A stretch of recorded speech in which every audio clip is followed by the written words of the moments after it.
Can you see me? Can you hear me? Good. All right.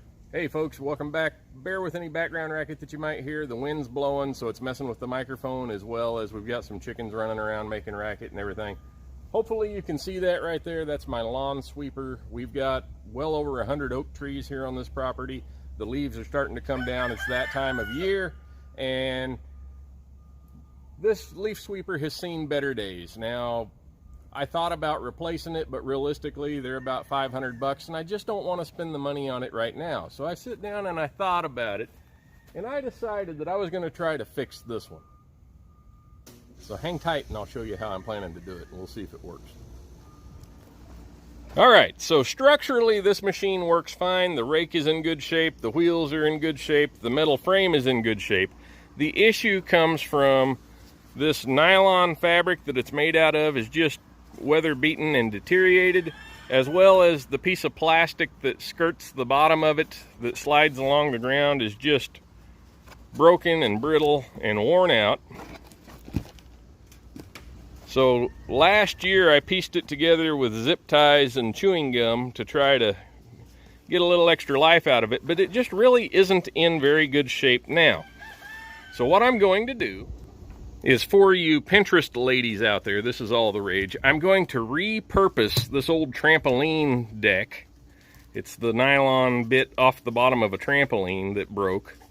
I'm going to repurpose that into the cage, the wrap for the machine, and then I'm going to acquisition myself a blue plastic barrel, not this one, but one very much like it, and I'm going to heat it up with a torch, and I'm going to flatten it out, and I'm going to make a new skid for the bottom of it out of that.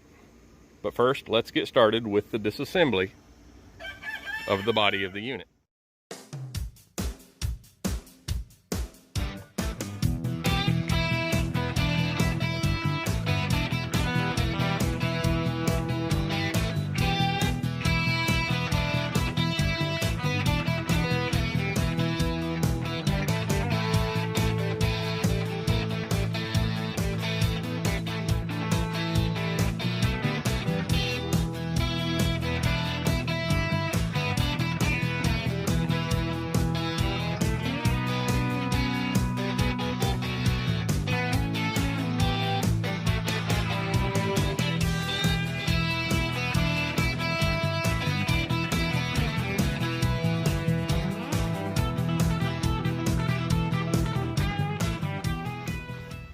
I'm going to use a silver Sharpie to trace it out on the material so that hopefully I can see the marks when I'm done and know where to cut.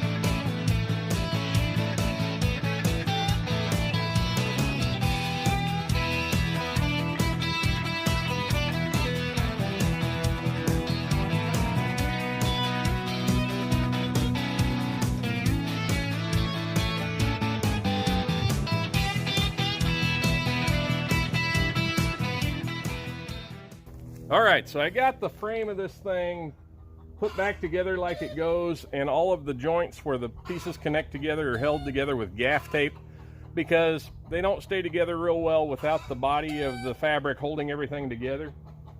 I'm going to use this soldering iron and some zip ties to poke holes in the material and secure it to the frame and work my way around at this point.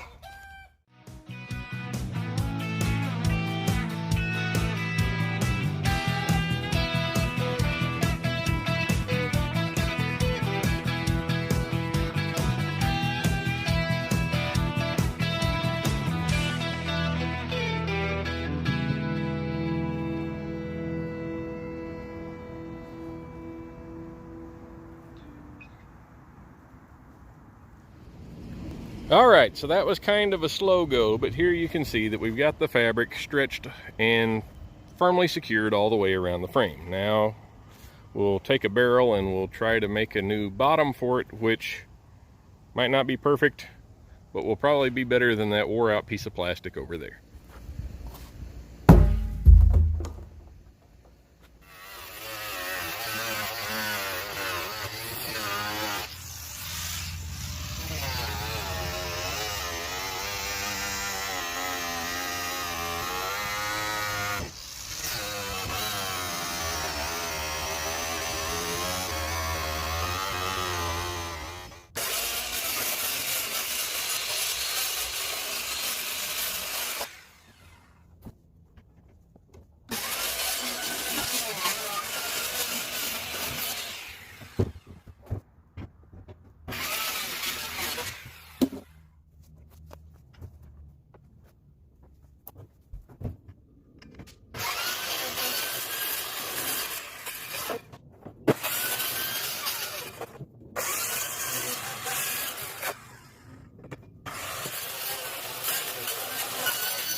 All right, so you probably notice that that plastic skin of the barrel is curling up on itself and it's kind of rigid.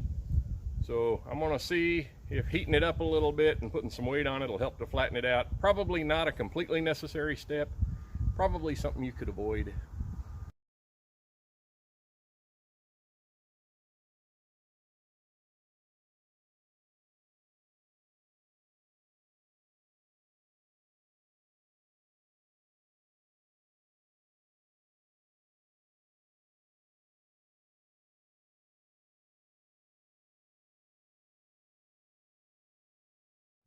So it took a minute going back and forth to get the barrel flattened out, and it's not perfectly flat, but it actually worked out really well for the shape of the bottom of this thing. I had to trim, show you there, little piece off the end. I used the circular saw for that. The circular saw worked way better than the angle grinder. The angle grinder just spun too fast and was too hot. It melted.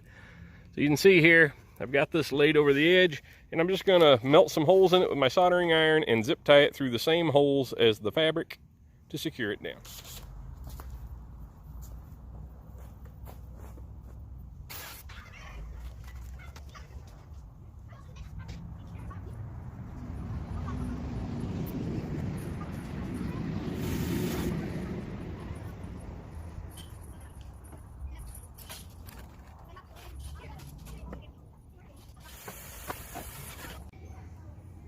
I decided to leave all the zip ties loose until I had everything figured out.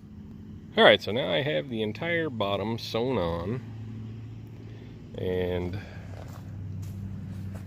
I put a couple of extra zip ties in some key areas, so I'm going to put it together and see how it works.